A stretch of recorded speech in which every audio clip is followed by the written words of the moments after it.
আসসালামু আলাইকুম। এখন আমরা 21-এর গল্প এই ছোট গল্পটি টাইপ 3 অর্থাৎ পাঠ পরিচিতি নিয়ে আলোচনা করব। দেখি পাঠ পরিচিতি থেকে আমাদের কেমন সহজ প্রশ্ন আসবে। 34 নম্বর প্রশ্নে এখানে আছে 21-এর গল্প নামক ছোট গল্পে তপুর ফিরে আসার মধ্য দিয়ে 21-এর গল্পে কোন বিষয়ের ইঙ্গিত ফুটে উঠেছে? মাতৃভাষার মর্যাদা, মানুষের মর্যাদা, শহীদের অমরত্ব, আন্দোলনের গুরুত্ব। সঠিক উত্তর হচ্ছে শহীদের অমরত্ব। এই যে তপু ফিরে এসেছেন, তপুর ফিরে আসার মধ্য দিয়ে আসলে কি প্রকাশ পেয়েছে?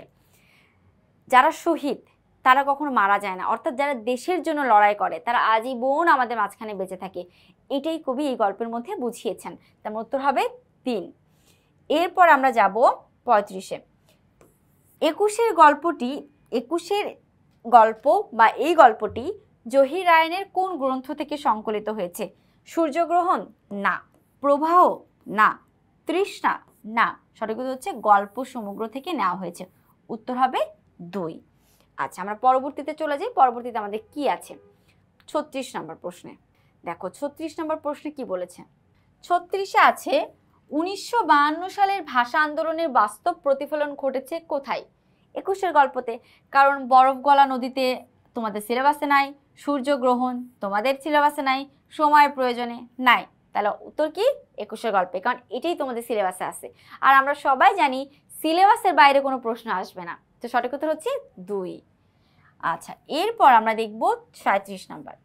21-এর গল্প নামক ছোট গল্পের মূল বিষয় কি? স্বাধীনতা আন্দোলন, ভাষা আন্দোলন, মুক্তিযুদ্ধের চেতনা, 6 দফা আন্দোলন। আমরা সবই জানি স্বাধীনতা আন্দোলন না, তারপর হচ্ছে মুক্তিযুদ্ধের চেতনা না, 6 দফা আন্দোলন না। তাহলে সঠিক উত্তর কি? 2 নাম্বার, ভাষা আন্দোলনের কথা এখানে প্রকাশ পেয়েছে। সঠিক উত্তর হবে 2। এরপর আমরা 38 নাম্বার দেখব। 38-এ কি আছে খেয়াল করব। 21-এর গল্প নামক ছোট গল্পে তপুর কোথায় গুলি লেগেছিল? কপালে, পায়ে, হাতে, বুকে। উত্তর হবে কপালে গুলি লেগেছিল। কি হবে সঠিক উত্তর? কপালে গুলি লেগেছিল। এবার দেখবো আমরা 39 নম্বর প্রশ্ন। 21-এর গল্প নামক ছোট গল্পে ভাষা আন্দোলনের কাহিনী কিভাবে প্রতিফলিত হয়েছে? তপুর বর্ণনার মাধ্যমে, গল্পকারের স্মৃতিচারণে, নাটকীয় ঘটনার মাধ্যমে, বিশ্ববিদ্যালয়ের ঘটনার মাধ্যমে। উত্তর হবে গল্পকারের স্মৃতিচারণে। গল্পকার সে নিজে থেকে বা মন থেকে স্মৃতি প্রকাশ করেছেন, তার বন্ধু তপুর কথা আমাদের মাঝখানে তুলে ধরেছেন। তো অবশ্যই 39 সঠিক উত্তর হবে 2 নাম্বার। আশা করছি তোমরা সকলে বুঝতে পেরেছো। ঠিক এভাবেই আমাদের সহজভাবে পড়াশোনা করার জন্য আমাদের ইজি সিরিজের সকল বই তুমি সংগ্রহ করতে পারো।